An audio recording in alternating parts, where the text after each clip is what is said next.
In this video, I want to explain about the break-even analysis. Break-even analysis is very important to any firm to explain how much sales volume it has to undertake to get a profit.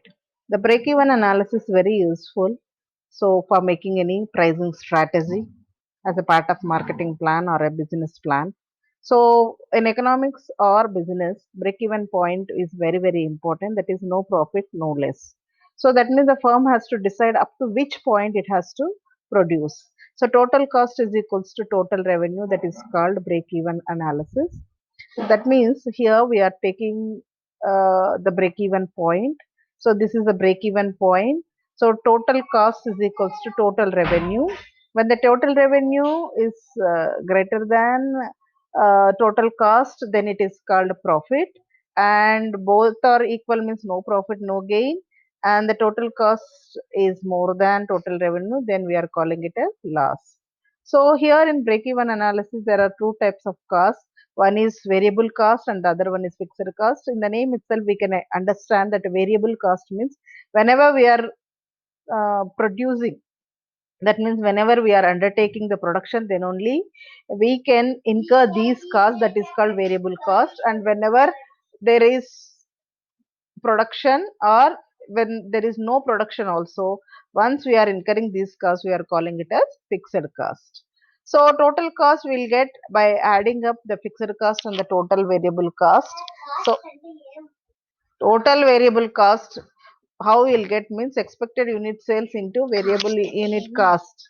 So total revenue means expected unit sales into the unit price. So then profit and loss, how you'll calculate means the total revenue minus total cost.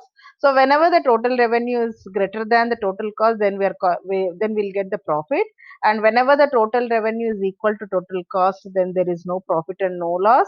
Whenever there is total cost is greater than the total revenue, then we'll get the loss. So these are the assumptions. That means variable cost remain constant, fixed cost remain constant, selling price per unit remains unchanged, volume of production is the only factor influences cost. There will be no change in the general price level. All these are the assumptions when we are explaining the break-even point. So here in this graph, we can explain that. So this is the break-even point. So that means no profit, no loss. And here, when the total revenue is greater than the total cost, this is the profit. And whenever there is a total cost is greater than total profit, here we are getting loss. So this is the break-even analysis that every firm has to make when they are approaching the sales. And these are the uses. That means what is the quantity of the sales it has to undertake, and helpful in the determination of the tender price, and it examining the organization's profitability and the substitution of new plans and sales price and quantity and determining the marginal cost. These are the different uses of break even point.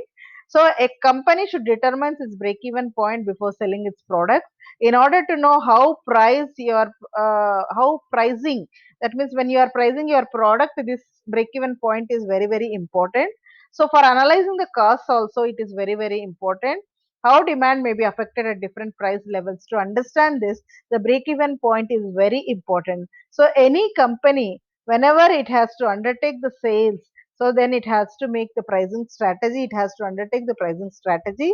At the same time, it has to make this break-even analysis. So it is very, very helpful to the any company.